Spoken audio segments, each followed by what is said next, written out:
founder, mungkin ada sedikit perasaan bahwa kayak, mungkin cewek kadang-kadang lebih konservatif gitu ya, in Hmm. terms of like, kita lebih mikirin kayak kalau mau jualan ke investor nih misalnya gitu ya Bu, kayak mikirin nanti tim bisa nggak ya nge-handle-nya gitu. Jadi kita nggak yang jualan dream banget gitu ya.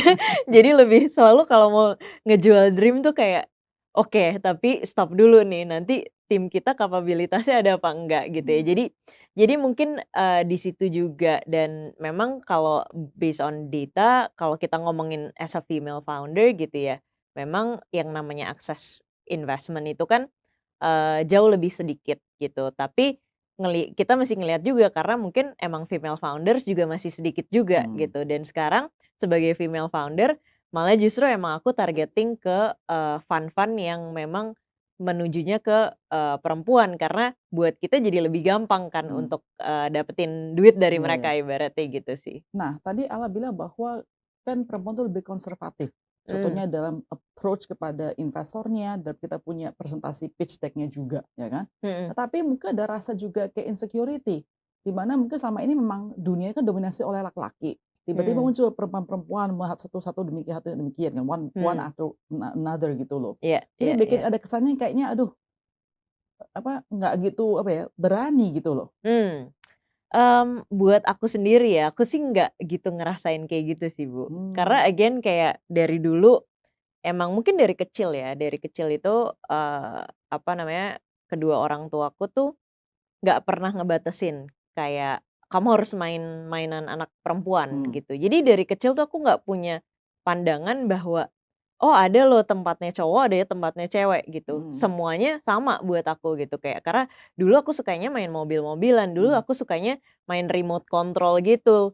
Karena mobil-mobilan tuh bisa dibongkar gitu, Hmm. kalau boneka nggak bisa dibongkar apa-apa gitu kan, paling kayak kepalanya dicopotin gitu kan. Dulu sukanya ngulik komputer gitu Hmm. sampai kayak part-part sekecil apapun baterai di dalam komputer tuh Hmm. aku copotin gitu. Hmm. Nah dan di situ kayak orang tuaku tuh sama sekali nggak, nge-stop aku untuk kayak, "Kamu nggak boleh mainan mainan anak laki," gitu. Jadi Hmm. dari dulu aku nggak pernah punya bayangan bahwa kayak, "Oh ini bagiannya cowok, ini bagiannya cewek," I gitu. Jadi see. balik lagi ya kayak menurut aku ini privilege juga buat aku gitu kan dan dengan lingkungan sekarang yang seperti ini aku selalu juga, mengedepankan bahwa yang mesti bergerak tuh bukan yang mesti di-empower bukan cuman perempuannya aja, tapi environment juga harus mengerti Oke, kondisi kita gitu kan ya. oke. Nah, oke, I think kamu mungkin seseorang yang anomali ya? Betul Benar betul kan? betul Jujur ya? betul betul betul. Maksudnya saya rasa even until now pun, terutama di kebudayaan Asia itu Iya sangat iya, mengkotak-kotakan sekali loh, ya kan. bener. Misal contohnya, kok mainnya mobil-mobilan, Yes. takut nanti ya Dulu kan. aku pakai baju biru gitu kan, Takut kamarku kan? warnanya biru, kakakku warnanya pink gitu, jadi Iya kan? dan nggak apa-apa gitu Heeh, buat maksudnya orang itu tuaku. dulu tapi sekarang pun masih terjadi menurut saya loh, salah Yes, ya kan. Bahkan heeh, orang-orang yang educated pun juga demikian gitu. setuju. Nah, jadi buat wanita-wanita founders ini ya, Mhm, gimana sih hilangin mindset bias tersebut gitu loh, bahwa, apa, ya it's okay gitu loh. iya, Gimana sih?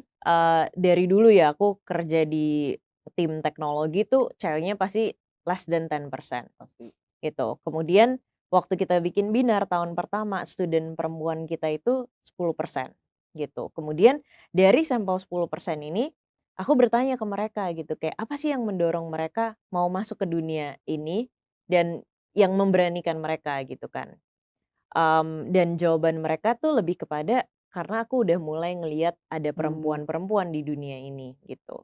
Jadi bukan karena kayak, "Oh iya aku sering ikut acara women empowerment," gitu, misalnya kayak gitu ya. Jadi dari situ aku menggunakan caraku sendiri di mana kayak, mungkin kita bukannya harus mengkotak-kotakan lagi nih gitu, justru kita harus melakukan sesuatu yang baru gitu. Oke. Again, this is my way gitu Iya. ya, I could be wrong gitu, tapi ini yang kita lakuin, ini yang kita believe gitu.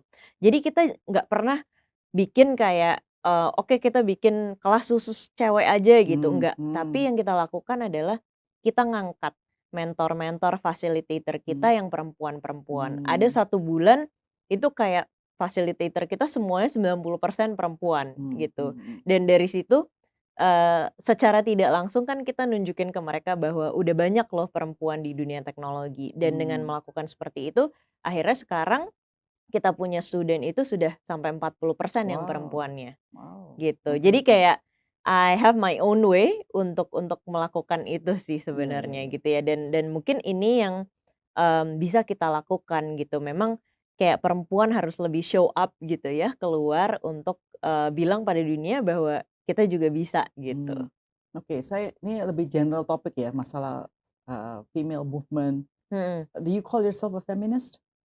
enggak juga. Enggak juga ya? You're just doing it lah ya, dia gitu ya? Iya, kayak Oke, aku kayak ya balik lagi sih karena dulu aku juga nggak pernah bilang kayak, "Oh iya aku mainan pakai baju pink, pakai iya baju iya. biru," gitu tuh, ya udah gitu, I'm just me Iya, gitu. just her, right, oke. Iya. Ada nih, saya nggak bilang saya nggak tahu berapa persen ya jujur aja, tapi saya tahu lah ada orang-orang atau sisi-sisi yang mengatakan, "Ini gara-gara perempuan-perempuan ini semua lebih di-empower nih. Jadi ada masalah keluarga, rumah tangga, childless sekarang, Iya iya iya. tradisi-tradisi tersebut sudah mulai tidak ada." Katanya Mmm, dan mhm mereka mhm. blame-nya adalah karena perempuan tambah Oke, pintar, iya iya. tambah mandiri gitu loh. Mhm Apa mhm mhm. pendapatnya Ala tentang hal ini? Iya, aku, jadi aku pernah, nonton satu film ya, di mana film ini, menggambarkan kayak udah kebalik nih dunia gitu, kayak, eee, laki-laki yang lebih banyak di rumah gitu kan, dan itu yang sebenarnya waktu itu kayak benar-benar membuka mataku banget sih, Bu Grace, Mhm. kayak mungkin ya bisa jadi suatu hari akan terjadi seperti itu gitu kan ya. Jadi Really? You think so? makanya kayak bisa jadi gitu kan. Kayak banyak teman-temanku juga udah pengen jadi stay home dad Oh, gitu kan wow. ya, heeh, di generasiku mungkin Oke ya oke. gitu Ya ya. kita beda generasi saya ngerti lah. Iya. Let's Iya clarify that, benar oke. benar. Dan ya jadi, apa namanya, again I could be wrong gitu ya, tapi kayak, di situ benar-benar kayak membuka mataku kayak mungkin, bukan lebih kepada mendorong ke satu tempat gitu ya, tapi ke semuanya gitu. Kayak yang tadi aku bilang, kayak karena buat aku juga environment itu sangat, menentukan juga gitu kan. Jadi yang kita dorong bukan cuman wanitanya, tapi juga dari laki-lakinya, dari, apa namanya, tempat kerja juga gitu. Karena sebenarnya juga aku masih banyak mendengar kayak misalnya insurance gitu ya. Kalau di perusahaan itu kalau misalnya laki-laki kan dikasih untuk istri dan anak-anaknya. Tapi Mmm, kalau iya, perempuan itu heeh, cuman dapat suami perempuannya aja saja, gitu kan. benar. Nah, sedangkan ada sekarang perempuan-perempuan yang memang, suaminya di rumah nggak Iya. bekerja gitu kan. Jadi kan dia perlu insurance itu untuk Mmm, keluarganya. Nah, mhm, jadi maksudnya, ini kan menggambarkan bahwa, kita mungkin lebih kepada equality gitu ya yang kita kampanyekan dan again semuanya harus mengerti, bukan cuman perempuannya aja gitu, mhm, karena ini it's about the environment juga mhm gitu ya, mhm, oke menurut aku sih kayak gitu sih. oke. Tapi saya perhatiin memang juga sih sejak karena perempuan lebih mulai independen, mandiri, kita juga munculnya figur-figur laki-laki, bahkan di luar negeri ya, Iya yang iya, sangat yang apa namanya, mungkin the word is masculine masculine ya, masculine and toxic, "Ayo come on, bener bener bener. Iya, kita harus pulihkan." iya di film itu kurang lebih kayak gitu, Begitu aku ya? lupa judul filmnya Saya apa pernah denger, gitu tapi ya. saya juga lupa judul, tapi saya Iya, pernah denger, heeh sequence heeh, film ini iya gitu loh. iya iya. Oke, Ala sendiri nggak pernah mengalami diskriminasi, ya Mhm, kan? Dulu di Gojek pun juga nggak mengalami hal tersebut? sama sekali enggak, apalagi kalau di Gojek. Oke, tapi apakah kamu pernah melihat kolega kamu kah, bawahan kamu, atasan kamu yang mengalami hal tersebut? Di mana pun saja, bukan cuma Gojek maksud saya ya? Nggak pernah sih, Bu. Gitu ya? Jadi kayak kalau dipaksa jawab juga kayak emang bener-bener nggak Nggak pernah pernah gitu. gitu ya? Mungkin nggak terjadi sama aku ya, tapi Iya iya. mungkin sama orang lain terjadi gitu. Tapi aku sendiri tuh nggak pernah, jadi aku nggak bisa Iya menceritakan iya itu iya. gitu. Nah, kalau di Indonesia sama di luar negeri atau ketemu Amerika lah ya, Mhm, menurut Ala, untuk kita bilang gender equality di dunia tech itu, mhm. apakah berarti Indonesia better daripada di luar negeri, bagaimana? Sebenarnya kalau aku, membaca dari hasil dari numbers lah ya gitu ya, tentang misalnya salary, apa namanya, kalau di US juga masih ada tuh kayak kalau perempuan salary increment-nya nggak begitu Mmm, sebesar, laki-laki gitu ya dan temenku yang kerja di sana juga mengalami hal tersebut gitu ya. mhm, Jadi mungkin ini bukan cuman di Indonesia aja, tapi kayak di seluruh dunia sih menurutku Tapi gitu you ya. think Indonesia is better than Amerika? In a sense kayak gaji, kenaikan gaji lah, kayak apa, gaji pokok awal-awalnya. Iya, again, apa namanya, ini kalau aku nggak tahu ya data dari berbagai macam company gitu ya, tapi ya kalau di Binar sih kita nggak pernah ngelihat itu ya, Bu, ya. Ya, makanya orang suka tanya saya juga kan, "Perusahaan kamu ada nggak sih, apa, kayak discrimination gender?" Mmm, mhm mhm. Dalam hati ya, saya pikir saya nggak pernah gitu, tapi kan Iya saya ada iya bias, iya. jadi saya nggak tahu apakah bias tersebut Betul betul di dalam betul. pikiran saya gitu. Karena kita Udah biasa yang nge-run gitu kan. company-nya Heeh, gitu tapi kan. saya nggak pernah bikin decision, karena ini perempuan jadi harus lebih dikit daripada Iya misalnya contoh itu pria gitu loh. I never iya, do that, tapi ya nggak tahu ya, I don't want to betul betul. claim that I know everything, I've done everything gitu, to be Iya iya. honest ya kan. Tapi Oke. aku pernah bikin FGD juga sih mengenai ini Mhm, dan, ada di sebuah kementerian di mana dulu tuh tesnya itu masih belum blind test. Jadi, masih benar-benar interviewnya, langsung gitu kan oh, ya. Kemudian kayak mereka ngelakuin blind test di mana tes iya iya, tertulisnya tuh, nggak tahu ini cewek apa cowok mhm. dan itu Oh naik gitu ya? angkanya gitu, heeh. Jadi kayak ya mungkin, eee, di Bener dunia ini juga sih masih ya, masih masih ada juga ya ya, seperti that's true itu that's true. gitu, Kayaknya cuma heeh. Indonesia doang ya, yang setahu saya loh, yang masih perlu pakai kirim foto, lagi pakai Iya iya. CV. Pas saya kerja di Amerika nggak pernah harus kirim foto loh zaman Iya dulu loh. iya iya. Itu satu hal yang ini loh. Iya Oke, bener. tapi menurut saya mungkin dunia teknologi yang bisa bikin dobrakan dulu, masa gender equality, setuju nggak? Mmm, I dibandingin industri lain di Indonesia ya? iya iya. Sebenarnya teknologi juga sebenarnya sulit gitu ya, karena kan teknologi itu, udah maskulin gitu ya kedengarannya gitu ya, Bu. Mungkin kayak orang-orang banyak yang nggak pengen jadi software engineer Yes. karena udah bahasanya engineering, padahal kalau dibandingin ya kayak software engineer sama mechanical engineer yang benar-benar kerja di Mhm. lapangan, kita kan kerjanya kan di laptop Iya gitu iya ya. iya. Kalau aku pernah dengar, memang yang lulusan engineering yang lain yang benar-benar harus ke lapangan, harus tidurnya di mes, mungkin itu lebih lebih sulit ya Mhm gitu ya. mhm Karena mhm. kayak ya mesnya Bener, juga mungkin, laki-laki semua. nggak friendly lah Iya iya, buat ngerti buat ngerti perempuan ngerti gitu ngerti. kan, heeh. Tapi kita yang di apa, kalau teknologi ngomonginnya IT gitu ya, software gitu, kita sangat-sangat soft banget Iya sebenarnya iya. gitu ya. Cuman emang pemikiran orang mungkin udah sulit Terpatok. duluan gitu ya, heeh, Mmm, untuk engineering gitu. Tapi kayak, kalau kalau kita again, dari yang sekarang aku lihat gitu ya, kita juga kan di teknologi tuh bukan cuman software engineer aja, tapi kan kita ada product manager-nya, ada iya iya desainernya iya gitu. iya. Karena itu, yang bisa diisi lebih banyak oleh wanita sebenarnya gitu. Oke. Mau tanya nggak, Ala, kenapa dulu kamu, pindah dari Gojek? Pindah dari Gojek. Ini pertanyaannya banyak ditanya. Mau jawaban media apa enggak, Bu? Enggak, Jawaban bercanda Allah bercanda. Manda, sejujurnya. Jawaban ala Manda. Jujur sebenarnya cita-citaku tuh dulu bukan jadi software engineer. Mmm, Tapi pengen jadi dosen, pengen jadi guru gitu. Dari kecil tuh kayak aku tuh udah pengennya tuh jadi guru mhm. gitu. Guru matematik specifically Wow, gitu. oke. Terus pas makanya aku kuliah juga ngambil matematik Mmm, sebenarnya gitu, karena emang pengen banget jadi guru. Tapi apa ya, kayak jalan hidup berkata lain gitu ya, akhirnya harus masuk ke dunia teknologi, tapi it's something yang aku suka juga gitu kan. Karena kan dari kecil emang aku udah belajar coding kan mhm. dari 12 tahun, 13 Wow, tahun gitu kan. Suka banget sama coding mmm, gitu. Dan waktu ya akhirnya waktu di Gojek itu memang, ada satu turning point di mana ngingetin lagi kayak, inget nggak sih cita-cita lu tuh pengen di education?" mmm, Gitu. Dan sebenarnya yang bikin, mendorong aku banget keluar dari Gojek adalah waktu di Gojek itu, zaman 2014 ya, mhm. Bu, kita cari, UI UX designer untuk mendesain app kita.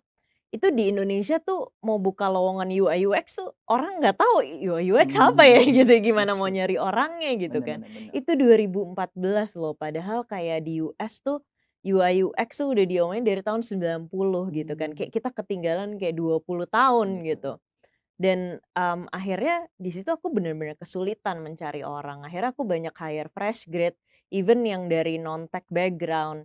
terus kita train dari Oh nol. ya? Aku hire kayak banyak bankers, Oh. aku train jadi product manager Mhm. dari nol banget gitu kan. Dan akhirnya di situ aku sadar kayak ini, Oh. setelah Gojek keluar kan banyak ya yang mau bikin startup gitu ya, Bener bener. mulailah startup ekosistem kita kebangun. Tapi, ya ide itu ya sekedar ide, tapi kalau yang eksekusi nanti nggak ada juga nggak bakalan Mmm. growing gitu kan. Makanya, akhirnya ya aku mutusin untuk kayak ekosistem ini harus lebih lengkap dengan manusianya juga yang Mmm. harus kita siapkan Jadi gitu kan muncul ya. jadi bersinarlah Binar. Iya betul, Personalnya Binar gitu dan, apa namanya, sejak 2017 pas aku keluar dari Gojek itu juga banyak, apa namanya, corporates, big companies, BUMN yang udah mulai melek digital transformation Oke gitu oke. kan. Dan waktu itu aku sebenarnya masuk dulu nih ke, satu bank lah ya gitu jadi advisor. Dan belajar belajar banyak banget dari kegagalan digital transformation-ku pertama gitu. Oke. Karena totally completely fail, produk yang kita bikin nggak Oke launching oke. gitu kan. Karena ternyata it's not about the technology, it's That's not right about the app, that's right. but it's about the people That's true. gitu kan. Kayak ini yang kadang-kadang orang juga kalau belum kejerot mungkin belum dapet Mhm gitu ya, mhm Bu, mhm. ya, kayak, orang selalu mikirin kayak kita harus bikin teknologi ya, kita harus jadi digital Mmm. bank gitu kan. Mhm. Tapi again pada akhirnya, manusia yang ngebuat Bener semua itu gitu kan. bener. Jadi pembelajaranku pertama waktu bikin app di sebuah bank ini kayak, kita fokus banget untuk nge-build teknologinya, tapi Oke. orang-orangnya tuh masih Mmm. kita cara cara berpikir kita beda, apa namanya, bahasa kita juga beda. Aku ngomongin bahasa teknologi juga Mmm. nggak ada yang ngerti gitu Mmm. kan ya. Jadi tujuan kita juga cara thought prosesnya tuh sangat-sangat berbeda Mmm, gitu. mhm. Jadi kayak di situ akhirnya makin makin apa ya, makin meyakinkan aku bahwa manusia itu tuh sangat penting banget gitu. Mmm. Terutama kayak gini, kayak mimpi kita di Binar sebenarnya ya Bu kayak, apa namanya, student kita tuh alumni kita udah banyak yang dipekerjakan oleh company di luar, Mmm. Singapura, Australia, bahkan ada yang di Europe Mmm. gitu kan. Dan sebenarnya, kayak Indonesia kan kita punya bonus demografi yang sangat besar banget compare to Japan That's gitu ya. true. Japan sekarang mereka lagi bingung justru nyari orang gitu kan. Jadi tuh kayak kita punya potensi yang besar banget karena dulu aku sendiri waktu aku masih sambil kuliah aku tuh suka ngambil freelance-an dari US gitu kan. Kerja di Indonesia Mmm. dapat fee-nya tuh fee US Yes. gitu kan, ngerjain hal-hal simpel doang, Mmm. bikin newsletter segala Mmm. macem. Dan, dengan kita semakin banyak nge-generate talent, apa namanya, teknologi di Indonesia, Mmm. itu kita bisa banget memenangkan bonus demografi ini. Mmm. Karena sebenarnya kalau kita compare ya, sama Singapura aja yang paling dekat gitu ya, gaji kita tuh Iya iya, seperempatnya bener dibanding Singapura gitu. bener. Jadi kayak perusahaan Singapura nge-hire, alumni kita tuh nggak pakai mikir ratusan kali gitu ya. Dan apalagi di luar itu udah sangat terbuka banget dengan nggak perlu S1 gitu. Nah itu Mmm. yang masih sulit sebenarnya kita di sini gitu ya. Dan jadinya, kita percaya bahwa kayak kita harus terus create digital talents yang kita bisa bawa ke global stage Ekspor gitu ya? kan. Iya benar Oke. gitu Oh, dan talent kita sebenarnya juga bisa bersaing kok di luar of sana course of gitu. course. Kita udah membuktikan anak-anak kita disenengin banget sama, Mmm. perusahaan-perusahaan di luar gitu Mhm. ya. Tapi ya itu kadang-kadang sedihnya ya Bu jadi kayak, apa namanya, punya Yang bagus tapinya idealisme yang iya kayak ini kan I create this talent heeh, sebenarnya untuk serve Indonesian Indonesia. market gitu, tapi kadang-kadang kayak di Indonesia sendiri tuh belum ngerti gitu Atau kan kurang ya. diapresiasi jujur Kurang aja. Iya diperapresiasi iya ya iya. dan kadang-kadang masih punya mindset-mindset, oke harus lulus S1, Iya, talent yang berkualitas that's harus true. lulus S1 gitu kan. Hal-hal kayak gitu yang di luar udah di-accept duluan Mhm. gitu. Iya. Jadi kadang-kadang kayak kita berpikir kecepatan nih di Mmm. Indonesia juga kita kadang-kadang mesti membumikan diri juga gitu. Tapi kan kita harus be fair, misalnya emang dapat opportunity bagus di luar ya mendingan di luar dong, bener kan ya? Betul betul. Oke, Ala, saya mau tanya nih, banyak banget nih apa orang suka bilang, "Ah, Gen Z ini," terutama Mmm. orang-orang teknologi ini semua, aduh apa, susah diatur gitu. Mau work from home aja mau apa ya, Iya zaman iya. dulu kan beda gitu loh ya Iya kan. iya Nah, iya. kalau Asih gimana nih? Iya iya iya. Jujur kalau aku kan Gen Y ya, masih milenial. Sebenarnya ngelihat Gen Z aja udah beda banget juga gitu, Iya. Bu, kayak, dulu kan kita ngomongin antara Gen X ke Gen Y ada gap-nya. Sekarang aku pun ngerasain dari Gen Y ke Gen Gen Z itu udah ada gap-nya juga, kayak mereka lebih instan misalnya gitu ya, mmm, kayak, dan mereka lebih ekspresif gitu. mhm. Kalau zamanku mungkin masih takut Iya gitu, Bu, iya ngomong ke iya, bos tuh masih bener ada bener bener segannya, bener. kalau sekarang tuh lebih nyeplak aja gitu kan anak-anak sekarang gitu ya. Itu bagus apa Tapi gimana itu? iya, tapi it's true sih, maksudnya kayak, waktu kita ada perbedaan Gen X dan Gen Y, emang jadi aku ngerti ya kayak sekarang karena aku ngelihat Gen Z kayak, "Kok Gen Z kayak gini ya?" Kadang-kadang. Jadi aku bisa mengerti nih kayak Gen X dulu ngelihat Gen Y kayak gimana gitu, dan emang benar kayak kita tuh, ya teknologi banget, terus kayak apa-apa mau cepet gitu kan ya, punya banyak ide. Tapi ya itu bener banget, tapi menurut aku kayak, kayak sekarang aku ngelihat Gen Z gitu ya, gimana caranya aku justru bisa, apa ya, mempergunakanlah yang bagus-bagusnya dari mereka gitu. Yang bedanya dari kita itu emang kita harus sabar sih Oh, oke, enggak, kadang-kadang no no, gitu ya. dan apa yang bagusnya Gen Z? Yang Gen Z. oke, Gen Z menangnya apa terhadap Gen Y sama Gen X? Oke, Gen Z sekarang lebih tahu apa yang dimau sama Gen Z obviously gitu ya, Wait, kayak tapi kan not necessarily good thing loh. Mereka tahu belum tentu bener loh ya. iya, bener, tapi kayak market sekarang Oh, kan udah mulai Gen Z gitu ya, oke. kadang-kadang kayak ngomongin TikTok aja, aku tuh Ya, nggak begitu ngerti sama hmm, TikTok walaupun aku Gen Y ya, tapi kayak udah nggak begitu TikTokers banget I gitu, tapi see. kayak Gen Z lebih ke sana, terus Karena kayak right now adalah emang dunianya Gen Z zamannya semua mereka, ini. Oke, bener, kayak alright, oke. Discord gitu, kayak Sure sure aku sure. nggak pernah Oke, ngerti. nggak Oke, pernah fair ngelihat fair. Discord Sure gitu sure ya. sure. Oke. Jadi kayak sekarang market kita banyak Gen Z juga udah mulai marketnya ke Mhm Gen Z mhm kan. mhm. Jadi kayak kita perlu perspektif mereka Oke. juga gitu So, kan. itu number one apa, kemenangan mereka lah berartinya ya? Betul betul, dan Oke. aku ngerasa juga kayak bagusnya Gen Z itu, mungkin karena hidup juga udah nggak sesulit dulu ya, Bu, Iya, ya, heeh. gitu ya. Jadi kayak mereka lebih kayak kerjanya tuh bener-bener kayak, "Oke, gue pengen, excel di sini," gitu kan, dan udah nggak mikirin hal-hal yang susah-susah. Kalau dulu kita mikirin kayak how to survive gitu kan. Mhm. Karena dulu orang tuaku selalu ngomongnya kayak, "Kamu harus loyal di satu company karena Iya. nanti kamu mau makan apa kalau keluar Nah, dari company iya itu," iya gitu iya kan. Nah, iya. sekarang Gen Z udah nggak punya sama sekali pemikiran. Again, ini aku ngomongnya yang di perkotaan Sure ya, sure sure mungkin sure. kayak di luar Iya kota mungkin beda lagi iya. gitu ya. Jadi Jangan dinyinyirin ya netizen ya, nanti denger. iya iya iya. Iya, karena aku juga kan banyak keliling Indonesia juga ya, Mhm. kadang-kadang aku juga ngelihat kayak perbedaan yang sangat Of signifikan course juga of course. sih, gitu, heeh. Jadi kayak aku selalu ngomong ini kayak, ini di kota gitu ya, Ya di ya ya. Jakarta gitu, Iya. anak Jaksel terutama, Kamu anak Jaksel? anak Jaksel banget. Alah. Kita marketnya agak niche sebenarnya, Oke, gitu. oke, Ala, kamu sudah achieve nih banyak banget hal-hal sebagai seorang wanita, bukan hanya wanita as in tech ya as a person, I think you have achieved a lot ya. Bisa nggak sih share tapi ini ya, apa momen yang terendah dalam hidup kamu sebagai pengalaman kamu karir ya? Recently ya, Bu, ya, dengan tech winter yang terjadi ini gitu kan, kayak, mmm kayak kayak gini dulu, aku lebih lebih banyak dulu awal-awal Binar tuh kita bootstrapping, meaning kita nggak ada investors gitu kan.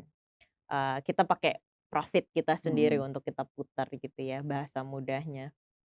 Dan, apa namanya, di tengah perjalanan di tahun keempat, akhirnya kita mutusin untuk, punya investor gitu ya. Dan terus dengan kita punya investor kan, akhirnya kan EBITDA kita jadi negatif gitu ya. Karena kita biasanya kalau di dunia startup itu kan, kita ngejar growth dulu gitu ya. Dan tiba-tiba tech winter iya, terjadi gitu kan, di mana semua startup sekarang harus banting setir balik ke profitability mmm, gitu ya. mungkin bahkan kayak buat Winner mungkin kita untuk balik ke profitability lebih mudah karena kita pernah 3 tahun Mhm, profitable, tapi mhm, untuk company-company bener lain yang bener. nggak pernah profitable itu hal yang mungkin sangat challenging Mmm, banget gitu kan. Jadi, itu mungkin yang bikin, aku akhirnya berpikir kembali gitu ya. Nah ini mungkin mungkin cerita sedikit mengenai fundraising ya jadinya. Kayak kadang-kadang bahkan memilih investor itu juga, ada investor-investor yang memang tepat untuk kita, ada yang mungkin emang kayak pacaran lah gitu ya, nyari investor tuh persis kayak pacaran mhm, gitu, kayak, oke kita punya belief yang sama apa enggak gitu. Dan mungkin selama ini kayak aku berbicara kepada investor-investor yang, belief-nya emang beda gitu ya, cara melihat ngerti bisnis ngerti. kita tuh emang berbeda gitu dan, akhirnya kayak, banyak waktu yang terbuang dan itu membuat aku bikin aku stop dulu gitu, kayak sebenarnya kita mau kemana ke depannya dan orang-orang partner-partner seperti apa yang, kita mau attract gitu kan, yang Mhm, punya belief yang sama gitu. Jadi, apa namanya, ya kemarin sempet kayak banyak banget perubahan yang harus kita lakukan di company kita gitu kan. Itu yang bikin stres banget, iya banget gitu kan.